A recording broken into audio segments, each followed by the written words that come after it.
Saya suka sekali memarahi anak saya. Bapaknya lah kalau berani. Pak Ustadz, apa amalan agar bisa menahan marah dengan anak?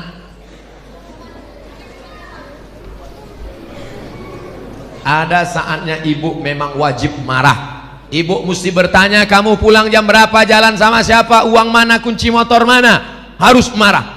Jangan nanti ada ustadz yang ceramah, kita harus sabar sama anak kita dibawa jam 12 malam, sabar. Anak kita pulang sampai pagi, sabar. Anak kita pulang hamil 3 bulan, sabar. Itu bukan sabar, goblok. Ada saatnya kalian harus marah. Bapak harus marah. Ya ayyuhalladzina amanu, wahai para laki-laki, wahai para suami, qu anfusakum, jaga dirimu, wa ahlikum, jaga istrimu, jaga anak gadismu, naro, dari api neraka jahanam. Ada saatnya marah, tapi ada saatnya lembut. Nak, aku dulu mengazankan engkau waktu kau lahir supaya selamat dari neraka, maka jaga amalan ini. Nak, jadi Islam tidak menghilangkan marah. Islam itu justru mengatur dan menempatkan amarah pada tempatnya. Emangnya Nabi itu tak pernah marah? Nabi marah. La yantayanna, mereka yang sholat di rumah, mereka yang nggak sholat berjamaah, berhenti, jangan ulang lagi. Kalau tetap mereka sholat sendiri-sendiri di kantor, di kamar, di rumah, la uharriqanna alaihim buyutahum, akan kubakar rumah mereka. Lihat, Nabi yang ngomong, kubakar rumah mereka. Kira-kira mungkin nggak ngomong gitu lembut, kubakar rumah mereka, nanti kubakar ya. Emang bakar ayam. Jadi kalau saya nampak bersuara keras menggelegar, saya bukan marah, saya sedang ingin umat ini sadar tentang hukum-hukum Allah. Shalli ala Nabi. Apa kriteria memilih pemimpin negara? Enggak banyak-banyak, 2 saja. 1, ayat Al-Quran, innallaha ya'murukum an tu'addul amanat, amanah. Yang kedua, wa idza hakamtum bainan nas an tahkumu bil adl, hendaklah dia adil. Tolong video saya jangan dipotong, jangan seret-seret saya ke politik. Saya bukan orang politik. Saya mau ditawari jabatan apapun saya tak mau. Ustadz mau jadi duta, tidak mau. Mau jadi menteri, tidak mau. Ustadz mau jadi sekretaris, tidak mau. Ustadz mau jadi apa sebetulnya? Wapres saja aku tak mau.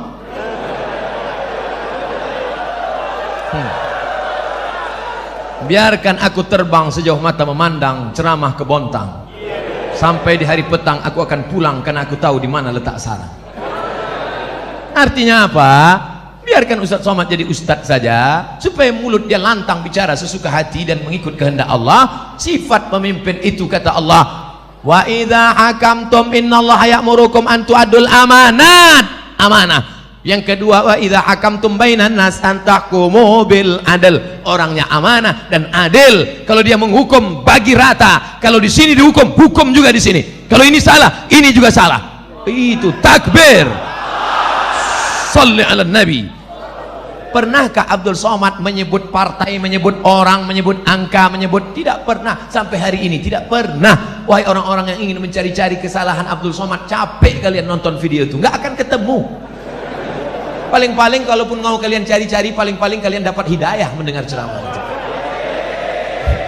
Diputar pagi petang, kapan dia salah, kapan dia salah. Ya nggak ketemu. Emang ini Ustaz kaleng-kaleng?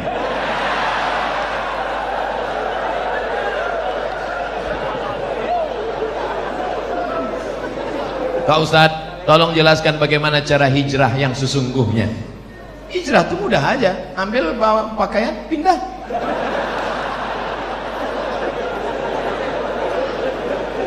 Itu hijrah tempat.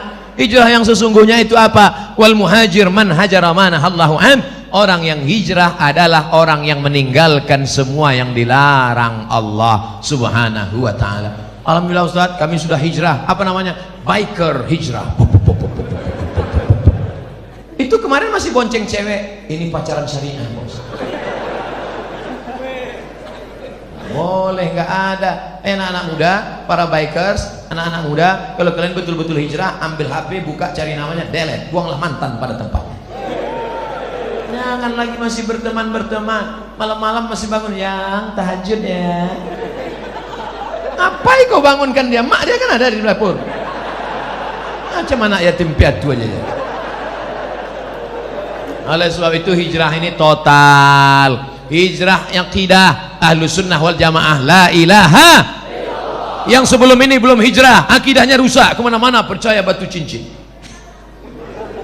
Maka setelah itu dia buang itu semua. Dia sudah akidah Ahlus Sunnah. Yang selama ini masih percaya lagi, keris kecil dimasukkan ke dompet. Rupanya salah, patah, tertusuk. Yang masih percaya lagi dengan macam-macam mantra-mantra, wangsit-wangsit. Suaminya nggak patuh, dikumpulkan rambut, tai telinga, tai hidung, tai segala tai, dikumpul, dibakar, masuk kopi. Akhirnya suaminya minum. Suami pun patuh macam lembu cucuk hidung.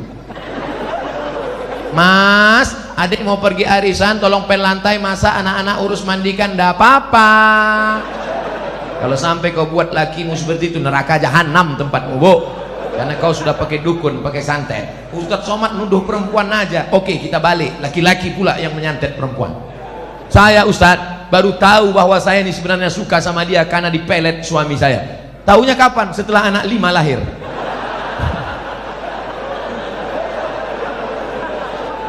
Gara-gara siapa kalian juga yang salah? 5 tahun yang lalu ketika dia datang mau meminang baik-baik, Adinda nikah sama abang ya. Apa jelek miskin? Twih. Akhirnya air ludahmu diambil, dibawanya ke dukun, dijampi-jampi, kau pun siang malam terbayang-bayang, makan tak kenyang, tidur tak lena. Siang malam jadi kenangan, mau makan mie ayam nampak wajahnya terbayang.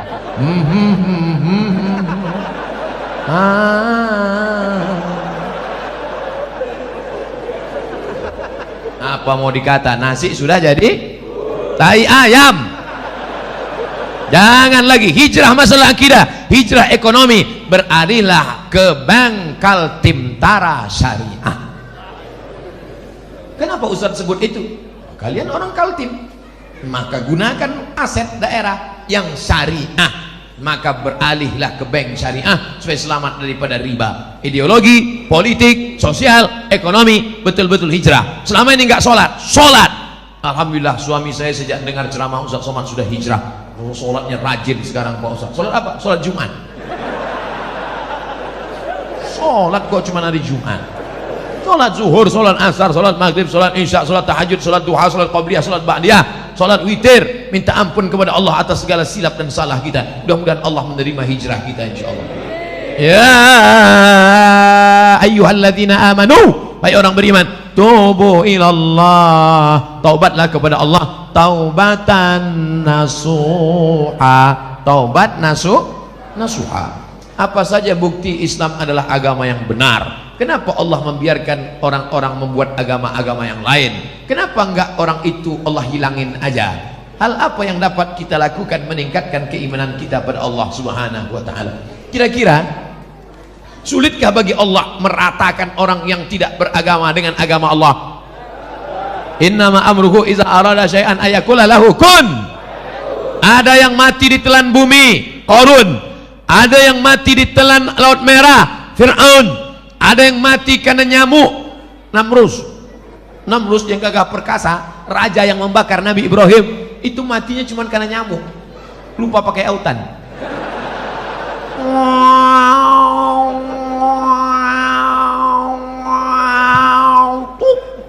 Mati. Bukan sulit bagi Allah untuk mematikan. Fir'aun yang gagah perkasa membangun piramid, matinya di mana? Matinya cuma tersedak di Laut Merah. Mati.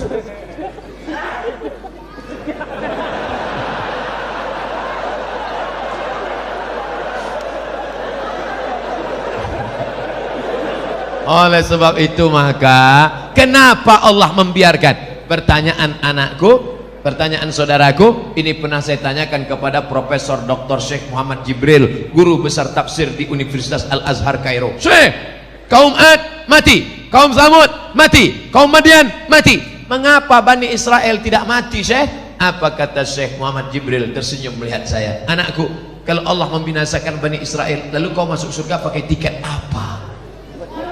Kalau Allah menghancurkan Bani Israel di Palestina, lalu kau masuk surga pakai tiket apa? Ini Allah biarkan supaya dia menjadi jihad kita.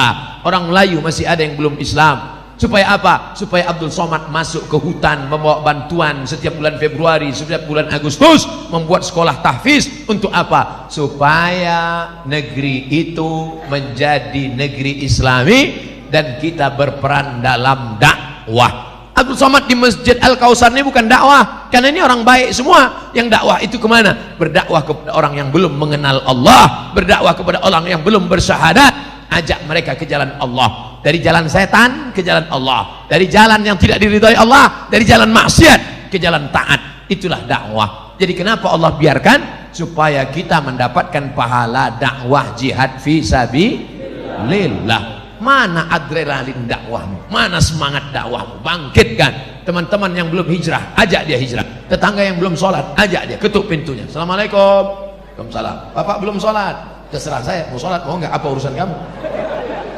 Pak, dengan kasar gitulah Pak. Pergi sana. Besok datang lagi. Pak, ayo ke masjid. Jangan ajak saya ke masjid. Kau belum lahir, aku udah lahir.